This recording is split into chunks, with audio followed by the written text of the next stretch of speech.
2. Cara baca proposal asuransi kesehatan. Ini adalah lanjutan dari video pertama. Kita akan lanjutin pembahasan tentang limit tahunan dan asuransi. Nah, lanjut di limit tahunan ini juga ada hal penting yang harus diperhatikan, yaitu S-charge atau inner limit. Kenapa ini penting? Karena di asuransi yang dulu itu masih ada inner limit.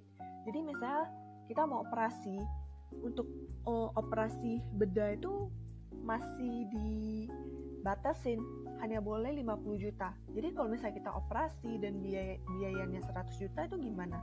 Limit tindakan kita cuma 50 juta. Artinya kita harus nombok sendiri 50 jutanya. Nah, itu kan memberatkan nasabah ya, memberatkan kita sebagai nasabah. Jadi asuransi yang sekarang itu kebanyakan hampir semua itu sudah S-charge. Jadi kalau limit tahunan kita 1M, 10M, ya udah kita bedah berapa itu tetap ditanggung, nggak dibatasin cuman boleh 50 juta gitu. Jadi kita tidak harus menombok selisihnya. Itu penting banget. Jadi make sure asuransi kalian tuh sudah S-charge.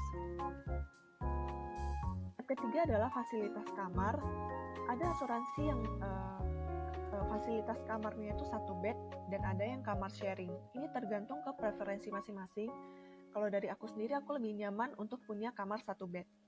Karena ketika ada anggota keluarga yang mau temenin aku nginep di rumah sakit, jadi aku bisa tambahin extra bed buat mereka. Tapi kalau misalnya kita masuk kamar sharing, apalagi yang kamar sharing ada 3-4 orang, keluarga yang nemenin kita itu akan sulit. Jadi mereka cuma bisa duduk di kursi semalaman nemenin kita gitu. Jadi ini balik lagi ke kenyamanan masing-masing, karena kamar yang 1 bed dengan kamar sharing tentu preminya itu beda. Kamar yang 1 bed tentu aja lebih mahal, karena kita kan dapat fasilitas yang lebih VIP, karena kita bisa dapat 1 kamar kita sendiri, jadi lebih punya privasi, tidak gabung dengan pasien lainnya. Kita lanjut ke step 4 adalah cara klaim. Cara klaim di asuransi itu ada 2, yaitu pertama cashless, kedua adalah reimbursement. Bedanya apa sih, Ci? Di cashless itu kita itu pakai kartu, jadi kita cuma bawa kartu ke rumah sakit, dan dari pihak rumah sakitnya sendiri akan berkomunikasi dengan pihak asuransi untuk tidak menagihkan biaya rumah sakit ke kita. Nah, itu untuk penyakit tertentu. Tapi kalau misalnya klaim kita besar, kalau misalnya kita mau operasi besar, nah itu disaranin untuk sistem praotorisasi dulu. Jadi kalau kita udah tahu kita mau operasi minggu depan atau 2 minggu lagi, mulai dari hari ini kita udah boleh mengajukan praotorisasi. Jadi kita infoin ke asuransi, aku mau operasi ini 2 minggu lagi, tolong diproses dong, biar 2 minggu lagi waktu aku operasi tidak usah bayar di tempat, jadi bisa sistem cashless gitu. Jadi sebagai nasabah kita juga diuntungkan, tidak harus keluar puluhan juta dulu baru menunggu proses reimbursement yang kadang memakan waktu berminggu-minggu.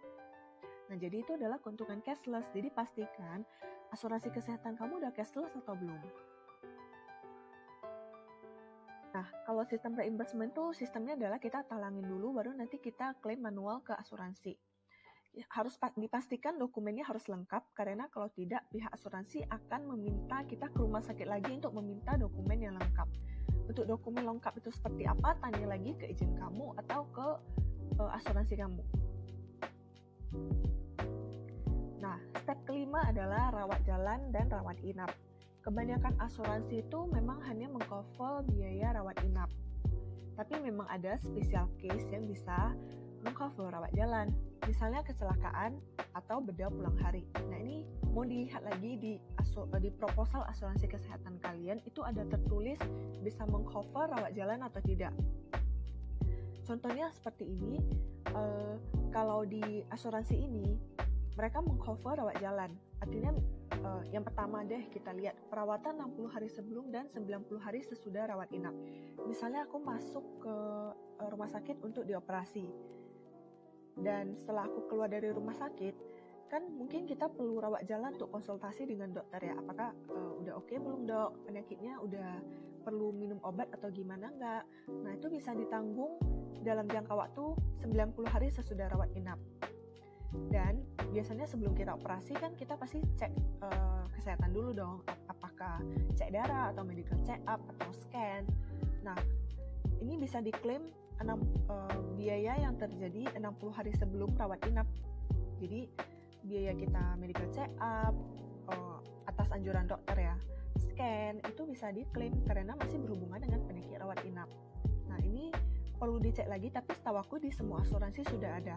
Paling yang membedakan adalah apakah mereka juga menanggung 60 hari sebelum dan 90 hari sesudah. Ada beberapa asuransi yang hanya menanggung 30 hari sebelum dan 30 hari sesudah. Lalu kemoterapi, radioterapi, imunoterapi, terapi hormon. Nah, ini walaupun kita tidak rawat inap, kita juga bisa klaim dalam bentuk rawat jalan atau cuci darah, dialisis ginjal, atau tindakan bedah yang diterima sebagai pasien rawat jalan.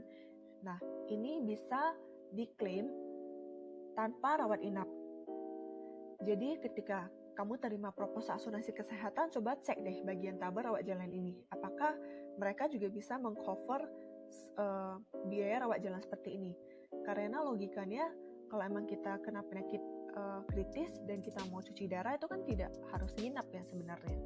Apakah boleh klaim nggak sih dalam rawat jalan doang? Nah itu penting juga ya. Karena kalau tidak bisa klaim, sama aja kita harus nanggung sendiri biaya cuci darah kita karena tidak rawat inap kan. Nah jadi itu beberapa poin penting dalam membaca proposal asuransi kesehatan. Mari kita flashback kembali. Di video ini kita sudah membahas 1 area coveran, 2 limit tahunan, 3 jenis kamar, 4 sistem cara klaim, 5 rawat jalan atau rawat inap. Masih ada banyak yang perlu dikupas di proposal asuransi kesehatan, cara bacanya gimana. See you on the next video.